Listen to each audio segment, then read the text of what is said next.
Mic check, 1, 2. Tom, use your word. Hey, you. That's original freedom. The first time that I had met Bryan, heard anything about him, Scott and Bryan already had a little bit of a relationship going on. And then, we put together, at the time, Scott and I were trying to figure our way. And we put together an event there at Rockcastle Shooting Center for Will Staples, who we had on the podcast before, screenwriter, and about 5 or 6 of his, I think it was about 6 of his friends. And that was such a great trip. So it was that piece from my end of it, it's like, hey, we were focused in, we were going to put these guys through a 3-day, shooting pistols, shooting carbine, shooting sniper rifles, kind of a fun and gun, but with some real life experience stuff. We threw what we called at the time veteran experience in there.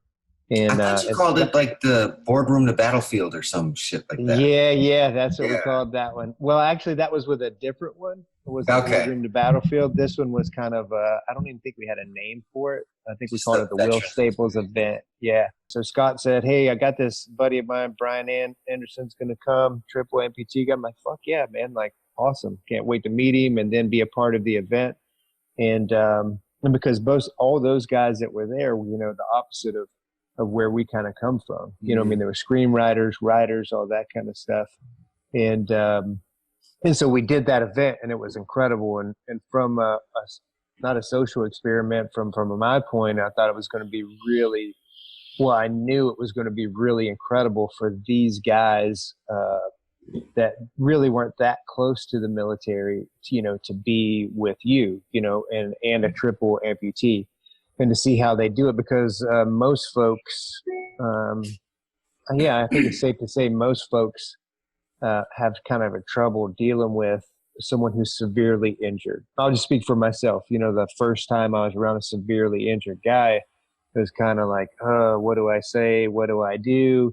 And then you're around him a little bit and you're like, yeah, this guy's a fucking dick, or, like, hey, he's a great dude, or, you just, the whole injury piece goes away and you're left with the human being, that's there. So I thought it was going to be a really great experience for these guys to watch them feel awkward and weird around you at first, and then, see when that would change over and everything.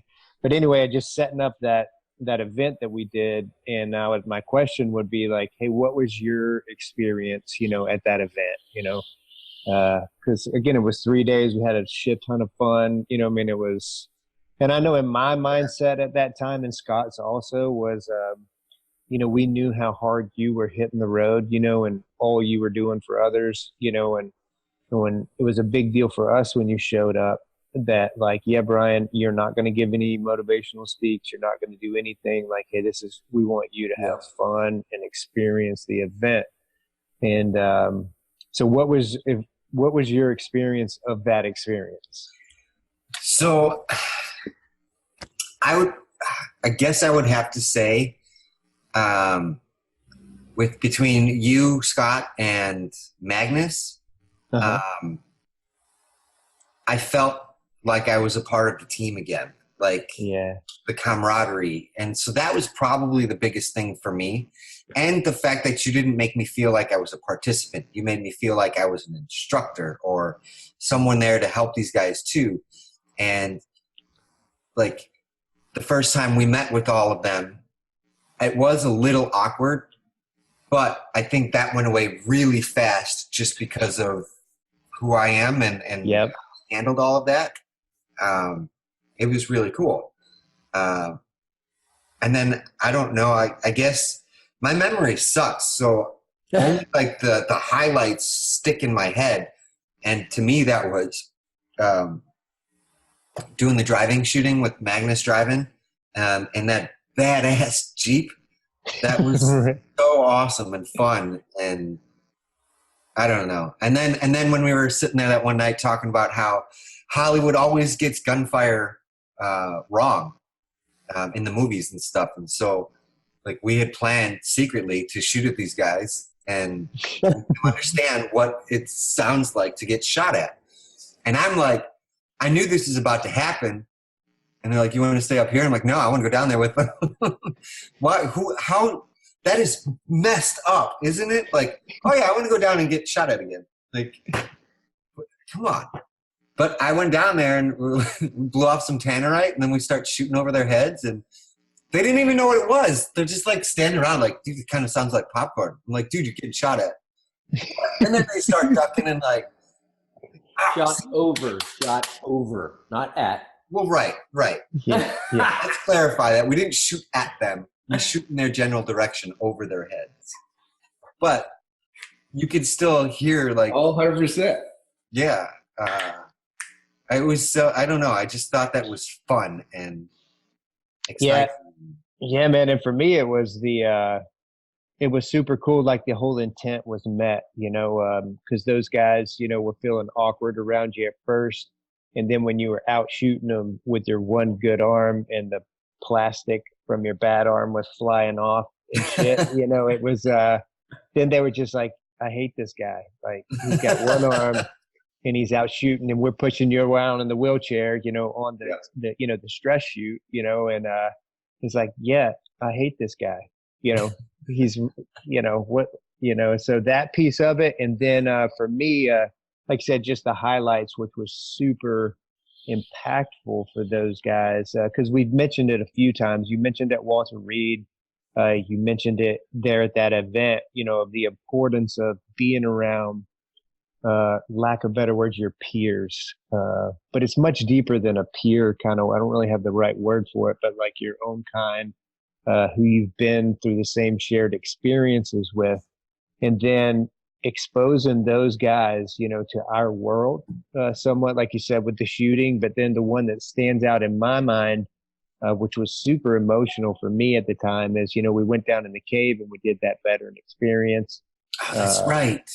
Yeah, and it was really awesome, right? And then, so they got to experience that, and then in of itself. And then I was one of the last ones to come out, and there was like 4 of the other guys, Will's crew in there, and you had to have assistance getting down in the cave. And then whenever we were leaving the cave, Scott slung you up on his back, you know what I mean? You grabbed onto Scott's back and you were walking out of those caves, and those guys were just sitting there and they got to see that brotherhood kind of scene, and it was, obviously they were already melted by the stories and everything that we told there, but then to see that visual, from their feedback to me was a bit life-changing for them, because they're like, holy shit, like these guys are real. Like they're watching that happen. Like he's carrying his buddy out of the thing, you know what I mean? And so, yeah, it was just great from a social standpoint of just seeing how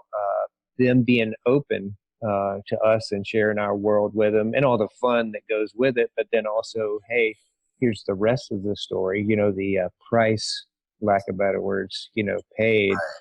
Didn't we go set the fire after that? And yeah, man. Talk about those stories. Yeah.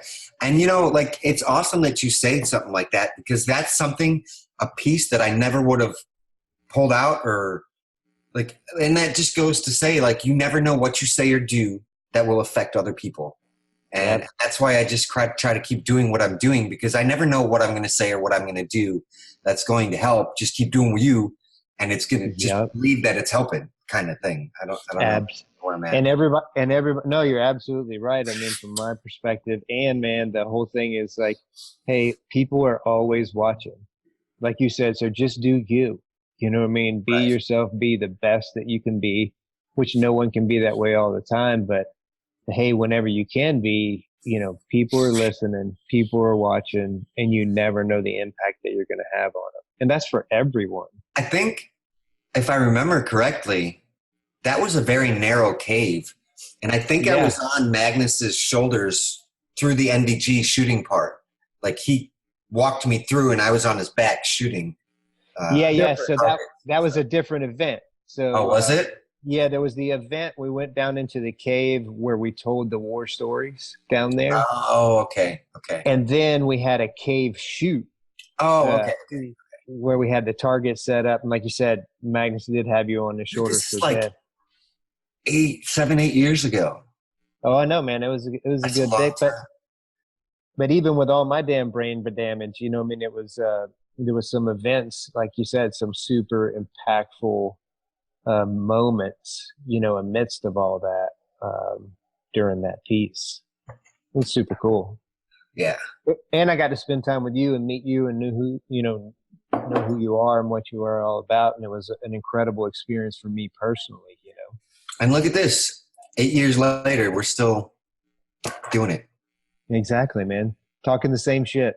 Right? I think that was our second time doing it. Yeah. So I spoke. You did. Okay. And I don't remember a whole lot because that was a bit of an out-of-body experience. And it's just for clarity, this is, Tom said, we call it the veteran experience. We decided to take some advice out of a book written by Dr. Edward Tick as it relates to healing after combat or post-traumatic stress disorder or post-traumatic stress or whatever it is folks want to call it. Right. Magnus gave me that book. Yeah. And part of it was that the warrior tells their stories of combat, mortal combat, not to other warriors, but to the tribe to help unburden their soul of some of this pain. And so we had already tried it once. Tom had stepped up and done it first and had amazing success, if you will. Got a lot of healing. Tom had gotten a lot of healing from the process. So said, hell, well, let's give it another shot. And then you came into play. And the way you came into play actually was because of Nick Noble. Right. Nick and Nate Noble at Rockcastle. You had recently published your book. I had recently published my book. We both had met Nick, who is still one of my dearest friends, our dearest friends. And he says, you got to meet this guy, Bryan Anderson. Next thing I know, we meet. And that led to the part of the story that Tom already told, so to speak, as far as you coming. And I'd written down a couple funny things about that as well. Kind of all over the place. From the cave, which was super emotional and beautiful. And then, that moment of like, I just remember it was like, it wasn't even a thought or anything. It was just like fucking just, you're on my back. And I'm like, metaphorically, we're coming up out of this dark ass cave into open air with a nice fire burning with all these great humans. And it was like, we went down there, got rid of some pain and came back up. And I've got this dude who a month ago I'd never heard of that, like, boom, connected. And we've been that way ever since. Interestingly enough, haven't been present in each other's lives physically yet. Right. It's not, it's just never mattered. And that's just always been cool. And I've just always known that there was a bigger purpose as well. I've always known that your story is so much bigger than you give credit for. What you've accomplished is so much more than you give credit for. And what's cool is to really be linked up now. And we talked yesterday about possibility, man. It's the last 10 years and the stuff that you just spoke of, the accomplishments that you've made. The other part that whether people, were paying attention or not, it's like you hustle. You work your ass off. Mm-hmm. I heard you talk about in high school, 2 hours of this on top of 2 hours of that. And then you figured out if I'm going to go deep somewhere, I'm going to focus on it. So you dropped one and went deep and you're just crushing it there, right? All these different things I'm picking up that are part of your makeup that you could have easily walked away from that are what drive you, and it's just so cool to also see you so normalized, so humanized. Like on one hand, you're a guy that could have Hollywooded the shit out of your story. You never have. You stayed true to yourself. like all these reasons, like you inspired me then, you inspire me now.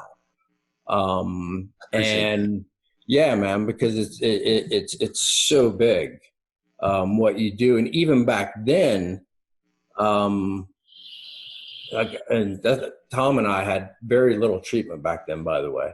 So we were, even to your point, even crazier than now. But I want to go back to, Tom talked about you out shooting Will Staples and his buddies. So our buddy Will's been on the podcast. So Will, we're going to make sure you listen to this one. And Will Staples was a lead writer on Call of Duty, Modern Warfare, the first one, the biggest one ever, right? So him and his buddies were coming to hang out and shoot and do cool stuff. At the end of it, we had set up a 3-gun, rifle, pistol, shotgun, where literally Bryan was a competitor and was being pushed in the chair.